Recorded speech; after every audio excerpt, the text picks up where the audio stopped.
Thank you very much. Do you hear me okay? Good, all right. I might walk around and not because I'm performer. No, I don't. I get it. Most stuff is coming. So I'm good. So I want to talk about how is what is okay? Yes. Okay. I want to know how to think about how we about how we see it. And basically, we've seen it Broadway for a very long time. So the reason we've been underperforming the violence the whole way, I think it's because we've understood it the wrong way. Okay, next slide. Yeah. So the first thing to understand about climate is global warming, of course. This image here is computer drawn image of CO2 in the atmosphere. So the areas you see in red are more concentrated with CO2 than the other areas. The differences in parts per million between the blue and the red actually will follow the right thing. Because the big difference is here over time as opposed to over space. But nonetheless, the main point is that with any of us in any country put CO2 in the atmosphere, it gets an expense. So it doesn't matter what. Given it doesn't matter what comes from, we need a global solution. And we pursued the international agreement. But a lot of those agreements are going to go back to the state. And there's a reason for that, but also there's a flaw in that. This is what I want to get at. Okay, next one. Okay, so why is the national agreement, why is that difficult? There's so many reasons, but I'm going to give you a few. One is it's a climate action problem. So because of the CO2 and all the other reactions that all of us throw into the atmosphere,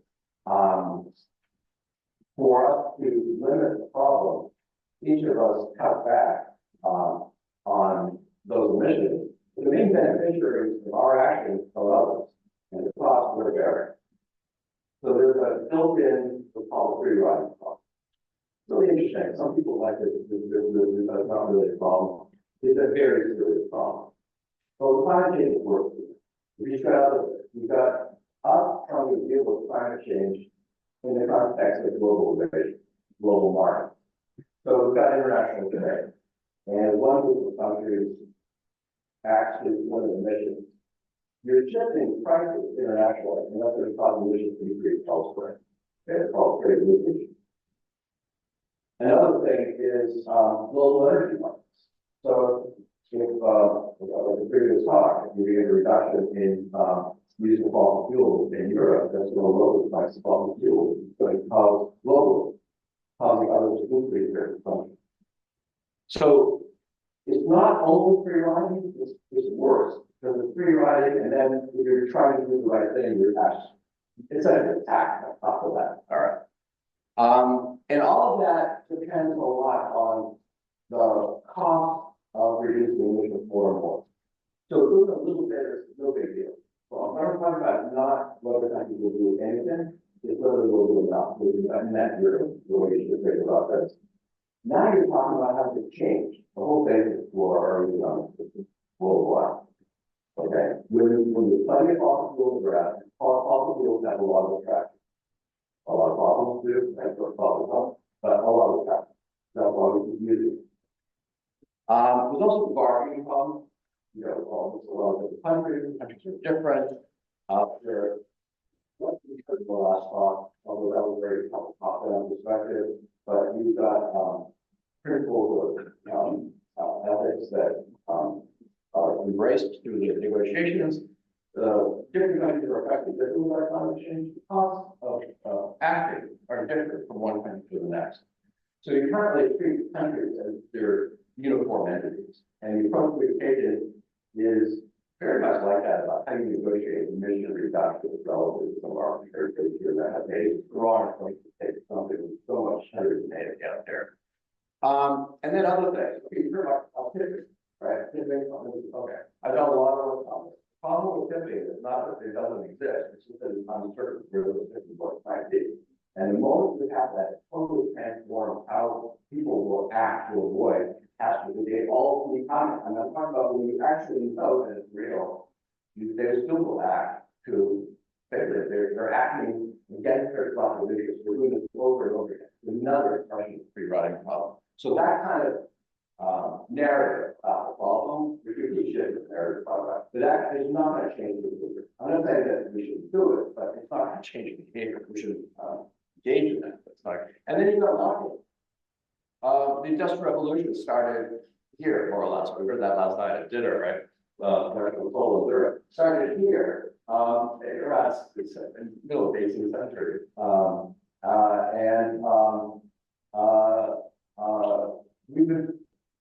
We've been investing in that infrastructure worldwide for 250 years. Most of the world, last 150 years, but still, the investment, it is all there. It's all there. Okay. So we have to fight against something that has brought us the prosperity that we have now. All right, next one. This is my, so we look at the timeline of negotiation, you know, it's like a straight arrow. With the money right there. Well, my interpretation of the climate negotiations is they go round and round. Why do I say that? Well, they started off in Toronto at a conference. This is where I started, in Toronto in 1988.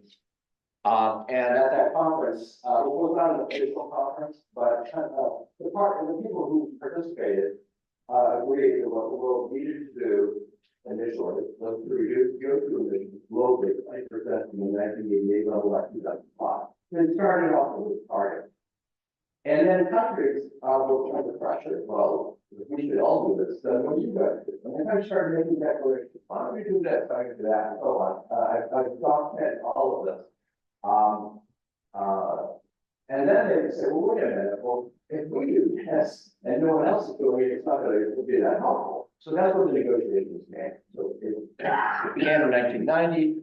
We had the Framework Convention, which was still the foundation for all the interactive actions on climate. We attempted to get emission reductions agreed. For that, I was in Rio, by the UN. They just tried to do it. We started off and right away to becoming to agree on that. We agree on the problem. We don't agree about how we're going to address it. And then we went into Kyoto. And Kyoto was the first step. And Kyoto had the people who negotiated Kyoto had to believe they could enforce it. I asked, how would that happen? They said, don't worry, we'll do it. And I could explain what happened after that. The largest part of it is there is no enforcement. And that's why Kyoto is flat. Not yet. Then Copenhagen, well, that was a disaster. We were trying to stand to deep in Kyoto, and the world didn't want that. And then it does rump of Kyoto goes off to Doha. I think it was rump. Doha is not Kyoto because Doha is a continuation of Kyoto for like the next so-called commitment period. And it actually entered into force today. Okay. This is the international system. This is how it works. You have to really understand it. It's not top down. And then we go to Paris. What's different about Paris is that now we're reverting to voluntarism. And now we're asking, okay, we're setting it up like a goal, and we're saying, okay, what are you, your country, what's your contribution going to be to this goal? And everyone knows that all these pledges are voluntary. So we've basically gone back to where we started. There's a collective goal. There are national contributions for meeting it. We haven't really made progress. The one exception is in the middle, because after Paris, about 10 months after Paris, we negotiated an agreement with Kigali, Rwanda, on reducing HFCs. That agreement is a good agreement, unlike the other one. All right. Next slide. Okay, so this is Paris. Everyone's excited. This moves on. Problem solved. Okay, next slide. All right, this is what we need to look at. There's one measure of what we're doing on climate change in the past, not the end stuff. This is CO2 in the atmosphere. We have very accurate measurements of this. These measurements here come from the Mauna Loa Observatory in Hawaii. Now, if you look at that, I drew in the lines for the UNFCCC, that's the Framework Convention, for the Kyoto Protocol in Paris. So I just invite you to look at this picture and tell me if you think the negotiations tend to be. Technically, we don't know. We don't have pattern action. So maybe they did something. But I think your first impression is correct. All right, and this is the most important thing. Here, honestly, love stuff we've been here doing this morning. It's really not about this. Okay, next slide. All right, so on the left, you see CO2 emissions from fossil fuels. There was, if you go to the far right, you'll see there was a dip at one point, that was total, and then it went back up again, and it's gone up again since then. And those last year we had measurements, I guess it's 2022, I think. Those are the highest emissions ever. But it gives such a nice picture with, not nice, but it's a clear image that you see this basically exponential increase. And along this time, we've got per capita income increasing, similar kind of picture, population increasing, similar kind of picture. And does that whole inertia behind that entire system, that's what we have to fight against. And if you're going to meet the Paris Agreement targets, you've got to take that long history of this and bring it down like that. So that you have to feel some awe of that goal, that ambition. Okay, next slide. All right, now you might say, well, come on, Scott, you're very negative. People are offended with that. I do a lot of things in the game theory, like Alejandro. And you do experiments with nice people, people just like us. Okay? I've done stuff all over the world, all sorts of people, I'm negotiating, you name it. We're all pretty much the same. Not each of us is individual, each a group of people. So what tends to happen is what you're seeing here is a game to supply the equivalent of reducing emissions globally, okay? And there are 5 players. And they can see the game, they're playing for real life. They can see the game, they know that they should all be reducing their emissions. Initially, in this picture, 3 out of the 5 contributed. But then they see what happened, and then it drops to 2. And then they see what happened again, and it drops to 1, and then it drops to 0. And it stays at 0. And then you type that. Okay, so they go back now 2, and then 1 goes to 0. And by the end, it's all 0. And this is why I'm going to pull up time change. It's not that they were wanting to do something. It's just that they were unable to make it happen. Okay, next slide. Okay, wait a minute. Isn't there's a lot being done? Okay, next slide. All right, so these are economic instruments. This is the World Bank report that was cited by Simone earlier. You can see a lot of countries have these economic instruments, these trading systems, and these taxes. Next slide. And this is what the levels are. So they go from, most countries have 0. Just start with that. Some have something. By the way, this is never for the whole economy. This is only for the fragments of it. And there can be also some exceptions of other things.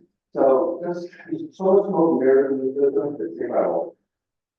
Anyway, you can see that Uruguay, I don't even know other policy, but they have the highest, which is around $160 per ton. Then it comes down to Liechtenstein. Well, thank God, Liechtenstein and Uruguay are active. And okay. And then down. Okay.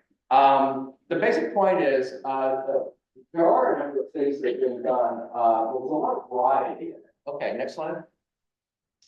Now there's a concept called social cost of carbon, which is basically which I work on to explain it to more vivid terms. But it's basically a dollar value, which I know is not relatable to a lot of us really. I mean, the currency, which is we're talking about climate. So you're collapsing everything you care about into a dollar value. So bear with me a little bit. And people estimate this thing. This is the damage that would be avoided if you reduce the price. So for example, the Obama administration calculated about $43. The Stern review had it around 85 pounds, I think, something like that. Trump, Barrett first, they went down to 1 to 6. So that's because they were looking only at the U.S. impact of climate change. And then Biden that brought it up to 190. Now the study in that image there, they estimated it at 417. I really honestly know what it is, but that's 417. But what you're seeing in the map is that if you take that global number and you convert it into individual national numbers. So you calculate the national number, you add them up and get global. So if you have a global number, you have to have national numbers behind it, people being affected all over the world.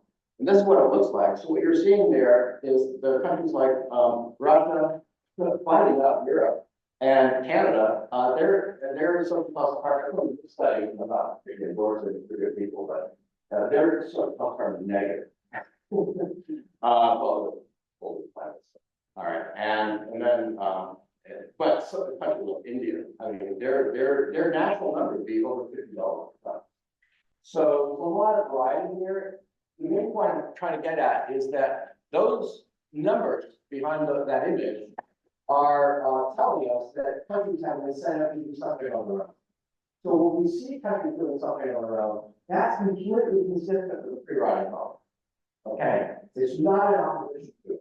So when you're at a meeting and people are all excited about climate change, about the great things that are happening, this is what they're thinking of. What I'm trying to explain is those great things that they're saying are happening is not addressing the problem at the level we have to get at. Okay, they're not getting there. Okay, next slide. There are a lot of domestic policies that have been done, the ETS, the Swedish carbon tax, I could go on and on. If you look at the effect they have in reducing emissions, these are some pretty good studies. They're small. Okay, there's a reason why I told them to keep rising, all right? That's just not that is a fact. We're measuring that in the atmosphere, there's a reason for it. And these measures that we're taking, people get excited about, are not having a big impact. Okay, next slide. Okay, so what has worked? Okay, can't this guy ever be bothered? What has worked? So the path of the climate negotiation, the central plan is present, and they have this nice curved path, and it's all beautiful. And then you see people sort of walk off to the side. See, this is most people look at what's going on, and not necessarily what people are talking about. Okay, next slide. So one thing that's worked is the price of photovoltaic cells has dropped over 90% since the 1970s. And a study done on what was causing that, most of it was due to R&D. Just quite a bit to economies of scale, a little bit to learning. Another thing, the price of lithium-ion batteries has dropped 99% since 1991. Again, about the same proportions for R&D, separate studies too, and learning. Now, what's really important to understand is those changes are unrelated to the climate. I've never seen any connection between this and the climate change. In fact, there's evidence, another former student of mine did work on the battery development, and that was driven mainly by consumer electronics. Well, good, let's take it. Well, the point I'm trying to get at is this is something that's been good, and it didn't come from the climate negotiations. What's so good about this is, as more countries adopt these technologies, the economies of scale are going to bring the cost further down, which is going to cause others to adopt technology. It's going to bring costs down further. It's going to cause others to. So now you're getting the opposite effect of the leakage. This is a productive way. This is a positive feedback. Next. Now, the best climate treaty we've had so far is the Montreal Protocol, which is a treaty on protecting the ozone layer, which does work. By the way, the same theory we use to explain that both the climate, explain why we're able to address that. We explain why we're able to eradicate smallpox. I can explain that a lot of globalists exactly the same framework. So it's not like we decide O negative. You're never going to think it's good to say. It's not true. It's just this particular problem, unlike the other ones.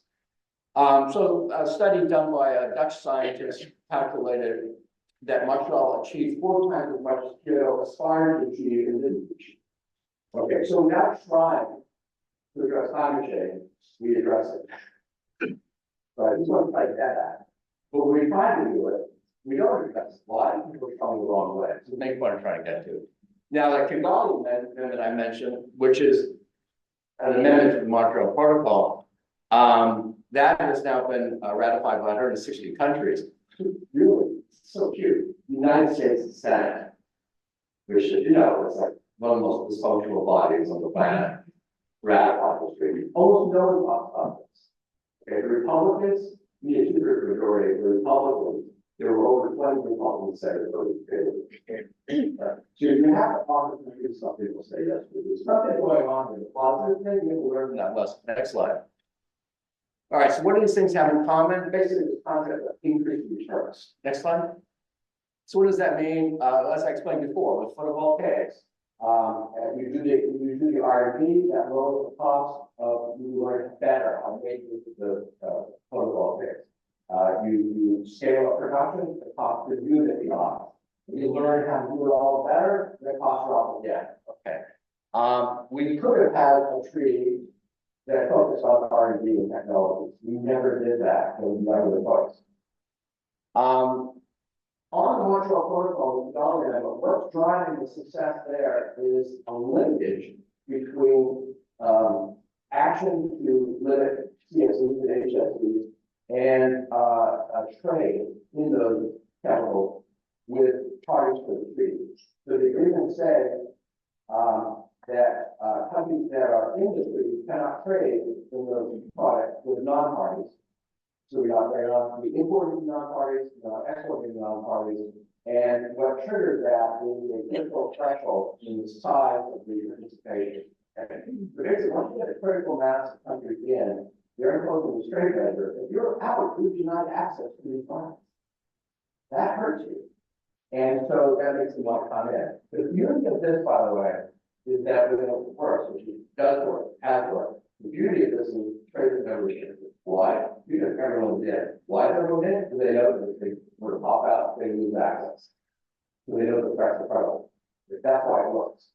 So you don't even have to undermine the trade system to achieve what you want, but there are ways to pick up ammunition. All right, next slide. Oh, wait, what I do want to say that CBAM, this was mentioned before at a general level. The CBAM, the carbon border adjustment, are not what I'm talking about. You're really clear about that. CBAM is totally different. Happy to explain. I'm not a fan of that. What I'm talking about is totally different. These are negotiated trade measures that are meant to change the game the country are playing. That's very different from CBAM. Okay, next slide. Sorry. And now, so the picture on the left is the one we saw before. That's called endangered species dilemma. That's the game we play because of when you're trying to negotiate. And if you negotiate on these other types of things, I've done this again a lot many times, then you get full cooperation, and it's very stable. And everyone feels happy and feels good about it. Why? Because what you want to do is to do what others do, well, everyone else do the right thing. You want to do the right thing, and you never want to think about it, and you know this is the best issue for everyone. You've not been in that situation one time. Next one. So there's two different approaches. What I call the direct approach is we want to reduce emissions, okay, calculated is true, so let's have emission targets. And smaller emission reductions are actually pretty easy, but larger emission reductions are very hard to measure. So the cost of reducing emissions after time is higher and higher and higher the more we reduce. You're basically asking countries to play with this dilemma, and the basic problem with that is we don't know how to enforce it. The strategic approach, which is what I'm advocating, is to focus much more on things like technology tools. You're actually going to change the basis of the system we're operating with.